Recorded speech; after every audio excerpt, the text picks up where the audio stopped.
บลราชธานีบรรยากาศการลงคะแนนเลือกตั้งล่วงหน้านะคะนอกเขตที่ศูนย์แสดงสินค้าโอท็อปถนนแจ้งสนิทอำเภอเมืองจังหวัดอุบลราชธานีผู้สูงอายุคนวัยทำงานและก็หนุ่มสาวทยอยเดินทางมาใส่สิทธิ์เลือกตั้งตั้งแต่ช่วงเช้าก่อนเปิดหีบเลือกตั้ง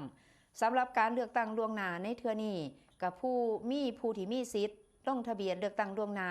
ที่อุบลราชธานีเขตหนึ่งที่ได้ลงทะเบียนไว้ทั้งสิ้นซึ่งกระยอดอยู่ที่16,791 คนเป็นผู้อาศัยอยู่นอกเขตพื้นที่4,940 คนโดยผู้มาใส่สิทธิ์ลงคะแนนส่วนใหญ่กะมีผู้สมัครและก็พรรคที่ต้องการเลือกอยู่ในใจแล้วเมื่อเดินทางมาฮอดกะรับฟังคำชี้แจงจากเจ้าหน้าที่ก็สามารถเข้าไปลงคะแนนได้ทันทีโดยเจ้าหน้าที่ก็เปิดจุดอำนวยความสะดวกให้ผู้สูงอายุ